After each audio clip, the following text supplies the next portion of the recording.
नमस्कार दोस्तों, स्वागत है आपका आपके अपने चैनल, आपके अपने परिवार ज्ञान सागर एक यात्रा में। दोस्तों सबसे पहले माफ़ी चाहूँगी यदि आपको पीछे से गाड़ी, मोटर, इंसानों व जानवरों की आवाज़ आए, तो इसे आप दरकिनार करते हुए वीडियो को अंत तक देखिएगा, सुनिएगा और समझिएगा। यदि आप यहाँ तक आए तो यह आपकी स्वयं की खोज है और इस तरह के वीडियो देखना हर किसी मानव के बस की बात नहीं है। यह वीडियो उन्हीं लोगों तक पहुँच पाता है जो स्वयं जुड़े होते हैं ब्रह्मांड से, ईश्वर से, यूनिवर्स से, कुछ ऐसी दिव्य शक्तियों के साथ जिन्हें वह खोजना तो चाहते हैं पर समझ नहीं पाते। तो आज उसी चीज को हम समझेंगे। सबसे पहले हम जान लेते हैं स्वामी ब्रह्मानंद श्री शिव प्रभाकर सिद्ध योगी परमहंस जी के बारे में। कई भक्त उन्हें शिव प्रभाकर सिद्ध योगी और पनबट्टी सिद्ध के नाम से भी जानते हैं। मान्यता है कि वह 16 मार्च 1263 को केरला के अकवुर माणा में जन्मे थे। उनकी माता पिता का नाम है श्री इरवी नारायण नाम बिथुरी और श्रीमती गौरी अंतर्जनम लोक धारणा। कहा जाता है कि ये युवा अवस्था से ही अत्यंत आध्यात्मिक साधना में लगे थे। बहुत सारे स्रोतों के अनुसार उनका जो जीवन काल है वो एक सामान्य मानव से कहीं अधिक था। 723 साल तक जीवित रहने का दावा किया जाता है इन गुरुजी का, जो 17 साल अलग अलग शरीरों में भी रहे। इस कथानक के अनुसार उन्होंने पर काया प्रवेश की तकनीक का प्रयोग किया, जिससे उन्होंने एक शरीर से दूसरे शरीर में प्रवेश किया। आइए पहले मैं आपको समझा दूं कि जो पर काया प्रवेश क्या होता है। दोस्तों, पर काया प्रवेश का अर्थ है एक साधु अपनी चेतना या आत्मा यानी कि अपनी आत्मा को किसी भी दूसरे शरीर में स्थानांतरित करना। यह है ना योग की उन्नत तकनीक मानी जाती है दोस्तों, लेकिन इसका वैज्ञानिक समर्थन नहीं करते हैं। यह आध्यात्मिक वैदिक योग परंपराओं की कथाओं में वर्णित है दोस्तों। आइए मैं आपको सबसे पहले ये भी बता दूं कि जो सिद्ध योगी, जो अपने ये शिव प्रभाकर सिद्ध योगी परमहंस हैं, इनकी जो आयु यात्रा का टाइमलाइन है वो कथा अनुसार कुछ इस प्रकार है कि 1263 से लेकर 1300 तक उनका जो था बचपन और प्रारंभिक साधना में उनका व्यतीत रहा। उसके बाद 1300 से लेके 1500 वो युवा युग ज्ञान अर्जन करते और 1500 से लेके 1900 तक वो साधना और यात्रा करते रहे और 1900 से लेके 1986 तक उन्होंने आधुनिक काल में अस्तित्व और महापरिनिर्वाण ले लिया। 6 अप्रैल 1986 कथित रूप से उन्होंने महासमाधि ली, यानी अपने शरीर का त्याग किया। तथ्यों की पुष्टि ऐतिहासिक अभिलेखों से नहीं होती है, ये कथाएं और लोक मान्यताएं हैं दोस्तों उनके कुछ चमत्कार और रहस्य के बारे में भी जान लेते हैं। एक बार की बात है, एक चमत्कार कथा है, आपको मैं बता देती हूँ। जो समुद्र की समाधि, क्या हुआ, कथाओं के अनुसार है, उन्होंने समुद्र में 50 वर्षों तक गहरी समाधि में रहे। तो एक बार केरला में क्या हुआ कि मछुआरों ने ना जाल डाला तो उनको लगा कि कोई भारी मच्छी फंस गई है, बहुत भारी मच्छी।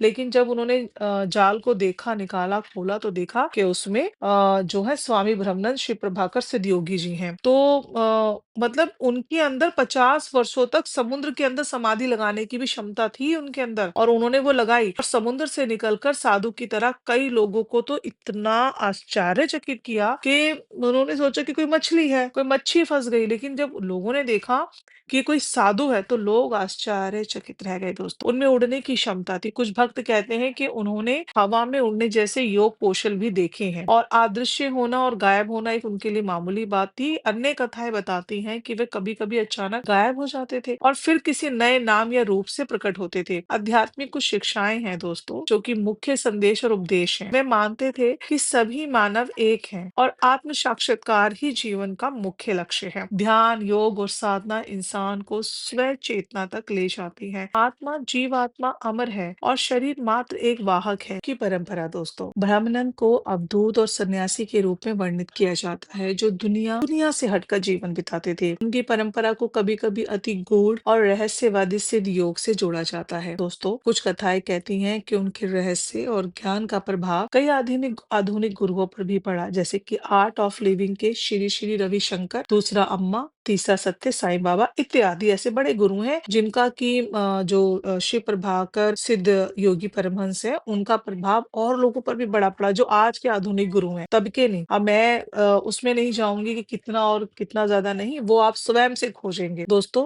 उनका जो समाधि स्थल है और पूजा स्थान है, उनके अंत में ना ओमलूर केरला के पास समाधि स्थल की मान्यता है, जहाँ श्रद्धालु आज भी दोस्तों आते जाते हैं। दोस्तों देखिए, ऐसे सिद्ध योगी जो है ना दोस्तों, जिन्होंने 723 साल तक अपना जीवन जीवन जो है इस पृथ्वी पे रखा और रहा और कैसे कर पाए 723 मतलब कि आज की डेट में लोग 40 50 60 साल भी जी ले तो बहुत बड़ी बात है। तो ये तो सिर्फ योग से ही संभव हो सकता है और 17 शरीरों में मतलब वो रहे हैं, उन्होंने कई बार अपने शरीर बदले हैं दोस्तों। तो आप समझ सकते हैं कि ऐसा कोई आम इंसान तो नहीं कर सकता और बिल्कुल भी नहीं कर सकता आम इंसान। तो दोस्तों इसके लिए सिंपल है कि सबसे पहले दोस्तों आप कोई भी कथा कहानी जो भी आप सुनते हैं जो कि भक्ति परंपरा से जुड़ी है और योग परंपराओं की कथा है, ऐसे विषयों को दोस्तों श्रद्धा और विवेक दोनों से समझना आवश्यक है। पहली बात तो ये समझ लीजिए कि कभी भी किसी भी बात को सुनकर बैठकर मान लेना ही सब कुछ नहीं होता। आप जितना कुछ सुनते हैं देखते हैं वीडियो के माध्यम से उसको अपने अगर अंदर आपने उतारना है और समझना है तो आपको विवेक से समझना होगा और श्रद्धा से। तो इसके लिए आपको अध्ययन करना होगा, पढ़ना होगा, ढूंढना होगा। तो इसके लिए आपको मेडिटेशन बहुत करना होगा, ध्यान बहुत करना होगा। और यदि आप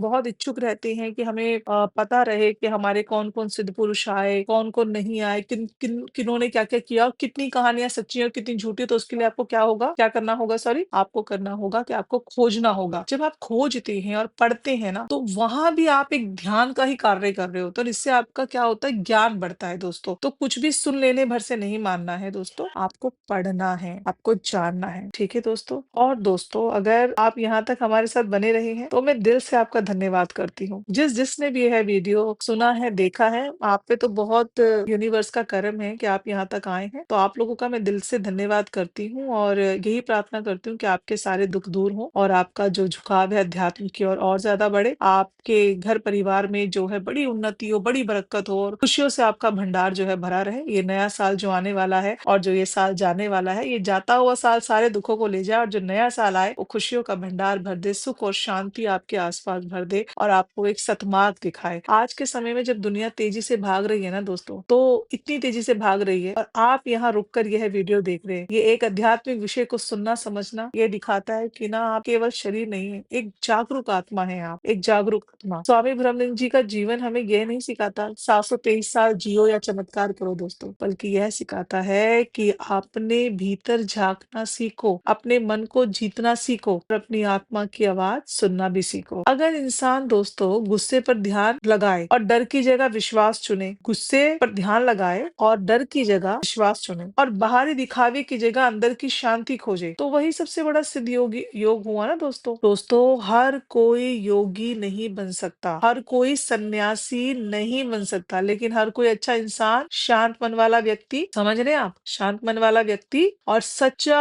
और सच के रास्ते पर चलने वाली आत्मा बन सकता है दोस्तों। और यही असली अध्यात्म है। अगर आज की वीडियो ने आपके मन में एक भी सवाल जगाया हो, एक भी डर को कम किया हो या एक भी पल के लिए आपके अंदर से मतलब आपके अंदर से जोड़ दिया हो, तो समझिए ये वीडियो सफल हो गई दोस्तों मेरी आज की। तो अगर आपको ये वीडियो अच्छी लगी हो तो लाइक जरूर करें, क्योंकि लाइक करना ऊर्जा को स्वीकार करना होता है। और कमेंट में लिख दीजिए कि आपको इस कहानी का कौन सा हिस्सा सबसे ज्यादा छुआ। और ऐसे ही आध्यात्मिक, सच्चे और सकारात्मक वीडियो के लिए चैनल को सब्सक्राइब करना ना भूलें। ईश्वर आप सभी को शांति, विवेक, आत्मबल दे। आप जहाँ भी हो खुश रहें, जागरूक रहें और सच्चे रहें। ओम शांति, ओम शांति, ओम शांति। फिर मिलेंगे दोस्तों, तब तक के लिए अपना ध्यान रखें। धन्यवाद। एक आध्यात्मिक नई वीडियो के साथ, एक नई चेतना के साथ। तब तक के लिए इस चैनल को सब्सक्राइब करें, लाइक करें, अपना ध्यान रखें और ध्यान करना, मेडिटेशन करना ना भूलें। फिर मिलते हैं दोस्तों आपसे। धन्यवाद।